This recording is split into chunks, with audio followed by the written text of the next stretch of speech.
G'day, welcome back to Not So Obvious Watches. I'm Pete McConville. Sorry it's been a little while since my last video. It wasn't a planned departure at all. A cold I had a few weeks ago came back and just my voice went completely. So I decided to save my throat and your ears by waiting until I got at least a little bit healthier before I did a video. So it looks like we're back and normal service will resume. One of the things I try and talk about is women's watches and women in watch collecting. I do this with some caution.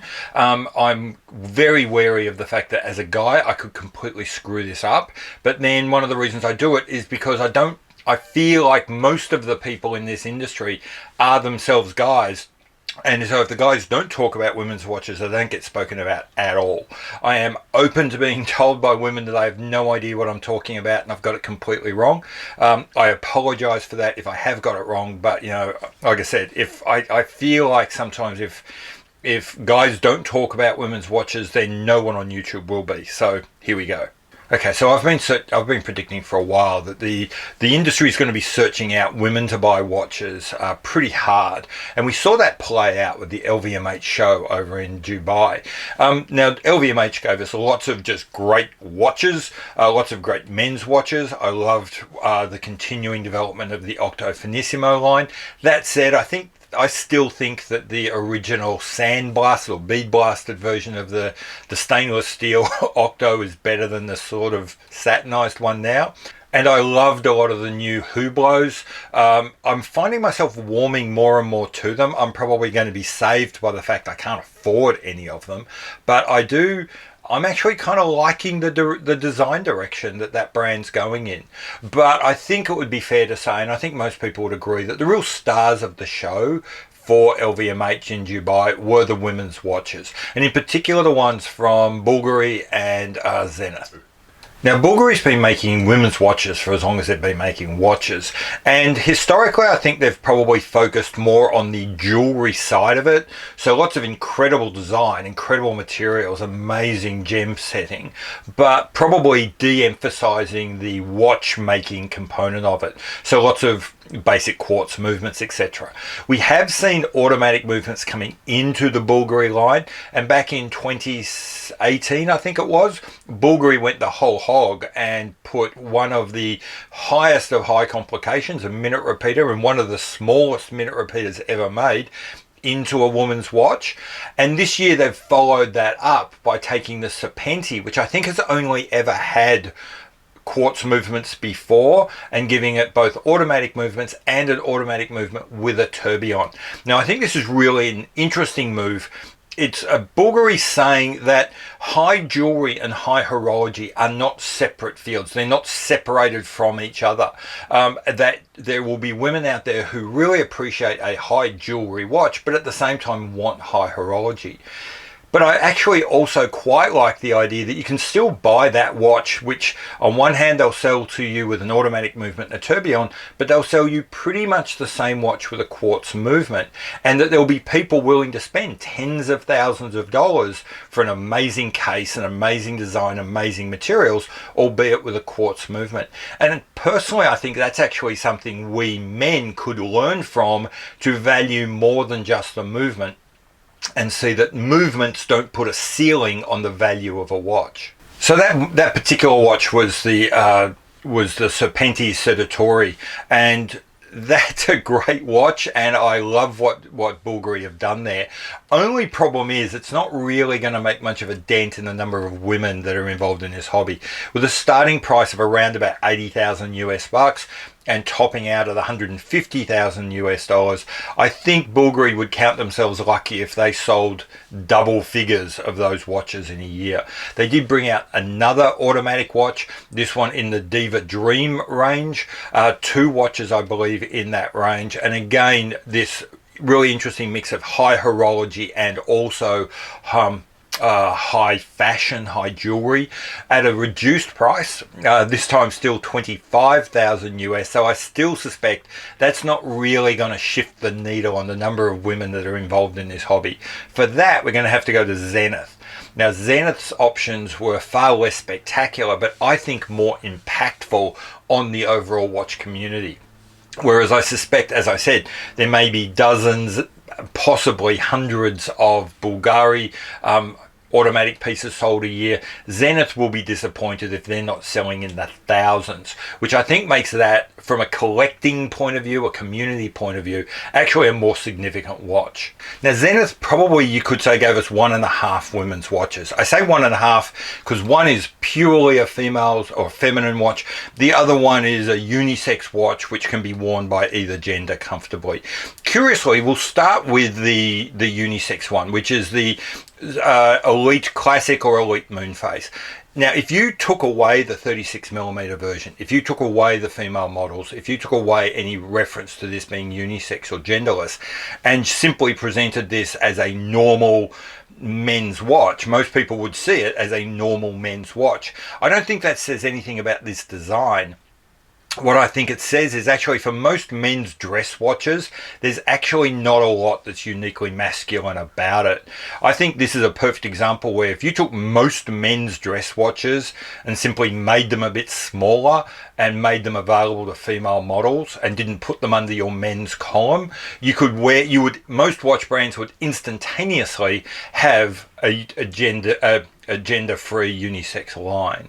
And I'm not saying that to be critical, I'm just saying that I'm really just pointing out how easy it would be for most brands to, like, at the snap of a finger, create, to massively increase their potential market. So whilst it's hardly groundbreaking, good from Zenith to see that opportunity.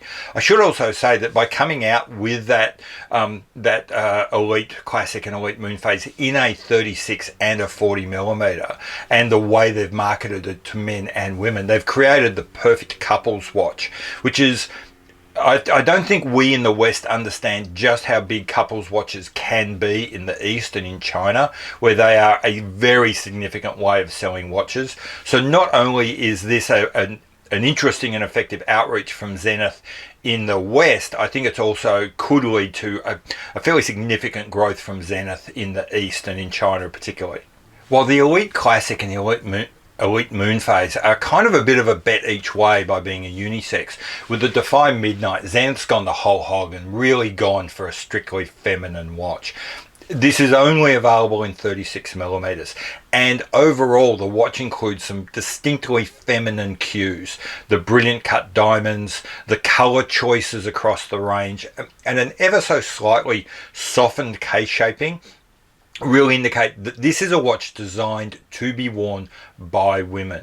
But why I think this is particularly important is that it's clearly been designed to be feminine, whilst at the same time giving up nothing in basic watchmaking to the Elite or any of the other three-handers in the Zenith range. If you look at the watchmaking credentials, the movement credentials of the Defy Midnight, it gives up nothing to hardcore watches in the Pilot range, for example.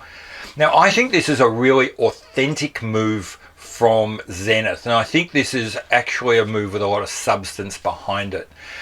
Now, some people might question that and say, look, if Zenith were really serious about going after women, they would have given this watch a quartz movement.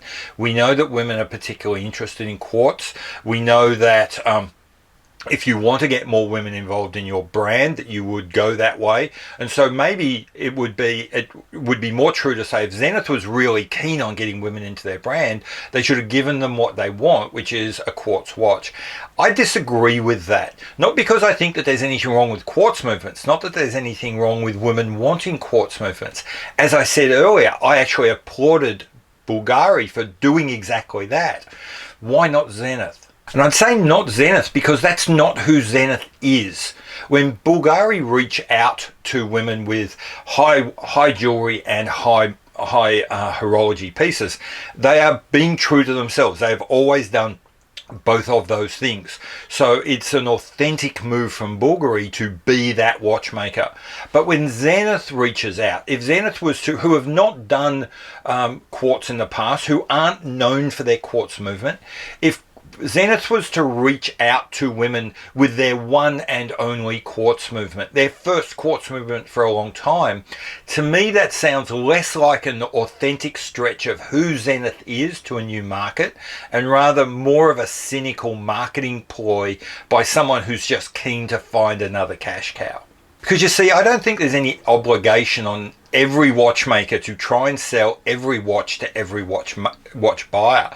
I much prefer a world, I think it's better when we have a world where watchmakers stay true to themselves, build watches that are true to their identity, but then blow away all their conceptions over who might want a watch that is of that identity. So take that, we look at my previous example from a few months ago, we were talking about Breitling. I think Breitling's move was perfect. They didn't create a whole new line of pink and gold and minty green watches for women that didn't align at all with themselves. What they did instead was they've kept making watches which are true to who Breitling is, but then say to themselves, why can't we make this watch, these watches that are true to us, available to a wider market? And that's what I see Zenith doing here. What they're doing is they're staying true to who they are, well crafted, well engineered, mechanical watches, but then making that, which is their core identity, available to women as well as men. And quite frankly, I think that's A, really smart, and B, just plain being good. In putting this piece together though, I did stumble upon a really interesting kind of side note. Remember earlier when I was talking about the Elite Classic that in sort of breaking that down, you begin to realize that there's nothing particularly masculine about any men's dress watch. Then I did find myself thinking, and I'm not generally a dress watch guy, I generally don't, that aesthetic doesn't appeal to me, but then I did find myself thinking, you know, if I was to go a dress watch, if I was to go the whole hog, frankly, for me, I'd actually prefer the Defy Midnight. If Zenith made, you know, I find the Elite Classic is actually just a little bit generic, a little bit anodyne. Personally, for me, Pete McConville, if I was after a dress watch from the Zenith line, if they made a 40mm Defy Midnight in that deep blue, I would be all over it. Okay, so all that's the good news. Now, I'm sorry, I'm going to finish off on a little bit of bad news. Okay, so the great news has been, I see it signs across the whole industry that the watchmaking community is trying to get more interesting. They are doing their bit to try and make watch collecting and the watch community more interesting, more diverse, and very specifically involve a whole bunch of women. Unfortunately, we've seen some behavior recently which indicates that there's people inside our watch collecting community, and by some people I mean some men, who really just don't want that to happen. Now what I'm referring to here is really the reaction to the Hodinkee piece with the talking watches with Bethany Frankle. And if you look at the reaction to that that piece, either on Hodinkee or any other forum where it was mentioned, it became clear that there was an awful lot of men gatekeeping the watch community to keep people like Bethany out. And of course, in those comments and every other forum, a lot of those people did everything they possibly could to say that this had nothing to do with gender. It was all about something else. It was all about her behavior as an individual, nothing to do with the fact that Bethany Frankle was a woman. Frankly, I call bullshit on that claim. The first thing is, if you go back through the Talking Watches episodes, there's been a bunch of really ropey episodes. Lots of people where their collecting stories are as thin as a sheet of paper, and yet you never see this kind of venom visited on any of them or the comment threads. Now, I can't claim to have gone through every comment thread of every one of those talking watches, but in coming up with this piece, I went through probably about half of them. I could not find another thread where Hodinkee had felt the need to delete comments, whereas you go to the Bethany Frankle one, and about 1 in every 10 comments appears to have had to been deleted. And speaking of comments, simply doing a basic comment count again becomes really interesting, because you have a lot of these people who say, I didn't care for this woman, I don't care for her collecting story, and yet 339 people felt the need, they cared enough to actually bother commenting. Compare that to some of the other comment counts that you see, where Fred Savage, who was a okay guest, I suppose, he gets like 162 comments. Greg Norman, who was Okay gets 132 comments. Mario Andretti, whose watch collecting is really just a run through the prizes he got given with little thought from a watch collecting point of view, gets 135 comments. For God's sake, Jean-Claude Beaver, one of the gods of this industry, he does a talking watches and it gets 92 comments. And yet these men who say they don't care about Bethany Frankle, they give that thread 339 comments. To put that in perspective, I could only find one interview that actually had more comments than that, and that was the John Mayer interviews. And then finally there's the language of the comments. Frankly, as I crawled through some of them, or at least in the areas where they haven't had to be deleted, or in some other forums where the whole threads weren't removed, I felt like I'd stumbled into some men's rights activist group where there's all these incel language being thrown around with abandon, which is clearly and unambiguously gendered, despite the efforts of people that use those kinds of terms to say it's not. But that raises the question, what next? How do we move forward? And whilst it's not altogether popular, and there's been some critical comment, I know the guys on Scottish Watches were unsure about how they felt about this, or it felt like they were. I quite like the Hodinkee model, which is just delete them, just erase them, just move these people on and out of our community. Because ultimately they're trolls, and what we know about trolls is you don't engage them, you don't debate with them, you don't argue with them. To use the modern terminology, you simply cancel them and move on. As Bill Sanders said in a recent video, one of the things you notice about trolls is no one misses them. When they're gone, no one ever wishes that they were back. So I think when someone acts like that, when someone acts in a clearly abusive and particularly gender specific way, we just ice them, just get them out. So yeah, maybe the price of having more women coming into this hobby means that the hobby changes a bit. Maybe the price is that we get to see more of watches we're not interested in and a fraction less of watches that we are interested in. You know what? I think that's a price we should be prepared to pay. And so really at the end of all that, all I can say to any woman that was watching that show and then watching the comments and the relative inaction that happened on some of those comments, all I can really say is, guys, I'm sorry, and please know that there are most of us who want you in the community and won't really stand for this in future. If you're one of the guys who made those comments, if you're one of the guys whose comments in future it's going to get deleted and moved and blocked and shut out, really all I can say to you is, well, don't let the door hit you on the arse on the way out, because I'm not going to miss you. Bye. Well, that was a fairly intense ending, and I probably didn't mean it to get quite so heated.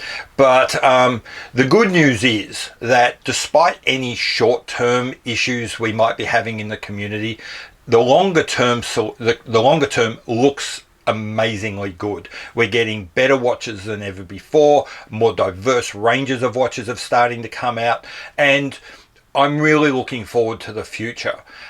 If we see more watches like we saw from Zenith, if we saw more watches like we saw from Bulgari, I think that having more and more women coming into this hobby can only be a great thing. Anyway, so I've been Pete McConville. This has been Not So Obvious Watches. Wait a little while, a card will come up with an Instagram on it. Go give me a follow over there. Email on it. You can either DM me on Instagram, email me. I'll try and get back to you if you want to say something. Leave a comment below if you're interested. Please hit the like button. If you didn't like this, hit the dislike button, but let me know why, please. That would be great. Hit the subscribe button. I get so much more good feels, if nothing else, if you hit that subscribe button, and I'll see you later. Bye.